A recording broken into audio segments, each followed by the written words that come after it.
শোনো, বৈধতার অঙ্ক করতে গেলে একটা জিনিস খুবই মনে রাখার দরকার, সেইটা লেখো। আমরা অবৈধতার সংজ্ঞাটা লিখে দিচ্ছি, তাহলে আমরা বৈধতার অঙ্ক খুব সুন্দর পারবো। অবৈধতা, আমি উল্টো করে সংজ্ঞাটা লিখছি, ঠিক আছে? এটা কিন্তু পরীক্ষায় আসলে লিখবা না, এটা অঙ্ক করার জন্য সুবিধা হয় তাই। প্রথমে আমি সোজাটাই লিখে দিই, লিখবা যদি কোনো যুক্তির আশ্রয় বচনগুলো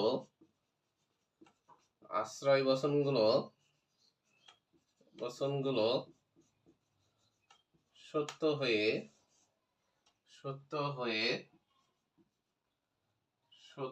হয়ে সিদ্ধান্ত মিথ্যা প্রমাণিত হয়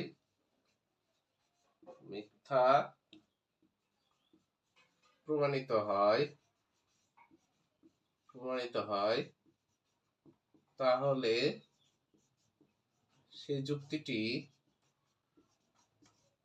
যুক্তিটি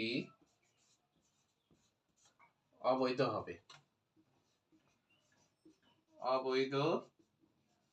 হবে।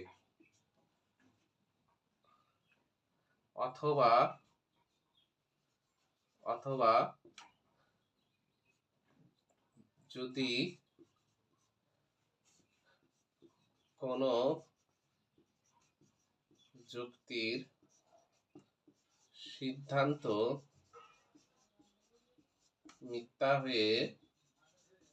মিথ্যা হয়ে আশ্রয় বচনগুলো মিলিতভাবে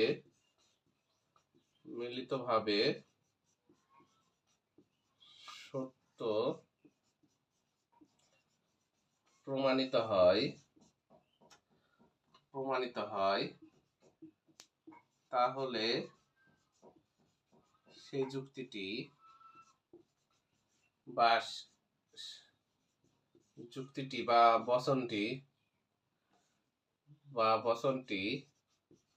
বচনও থাকতে পারে, যুক্তি থাকতে পারে, অবৈধ হবে। আর যেমনই হোক না কেন,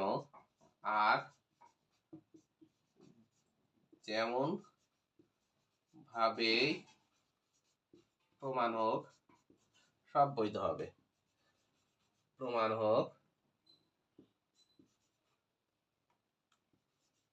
সব বৈধ হবে।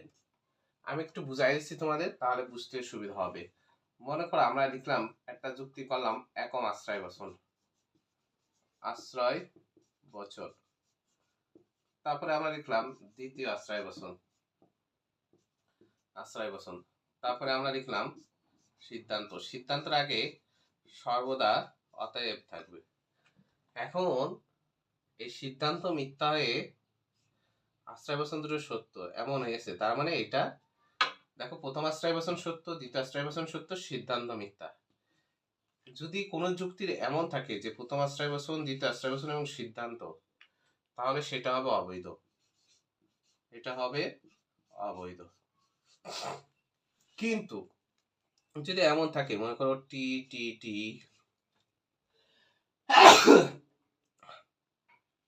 তারপরে এমন T F T, F T T, F F T, T F F, F T F, অথবা এফ এফ এফ, যদি এইগুলো থাকে, এতগুলো এমন থাকে, এর যে কোনো একটা থাকলে, এটাও বৈধ, এটাও বৈধ, এটাও বৈধ, এমন থাকলেও বৈধ হবে, এমন থাকলেও বৈধ হবে, এমন থাকলেও বৈধ হবে, এমন থাকলে বৈধ হবে। এখন তোমার সিদ্ধান্ত হবে তুমি কোনটা মনে রাখবা, শুধু অবৈধটা মনে রাখবা না এতগুলো বৈধ জিনিস মনে রাখবা। কখনোই এতগুলো বৈধ জিনিস তোমার মনে রাখা নেই, দরকার নেই। তুমি শুধু অবৈধটা মনে রাখবা। সিদ্ধান্ত মিথ্যা, আশ্রয় বচন দুটো সত্য। যদি সিদ্ধান্ত মিথ্যা হয়, আশ্রয় বচন দুটো সত্য হয়, তাহলে সেটা অবৈধ হবে। শুধু এই অবৈধটা মনে রাখবা, বৈধগুলো আপনা আপনি তুমি পেরে যাবা। বৈধ মনে রাখার দরকার নেই। তুমি দেখবা কোনো যুক্তিতে এমন হয়েছে কিনা, এমন হলে সেটা অবৈধ। আর পৃথিবীতে যেমনই থাক সব বৈধ।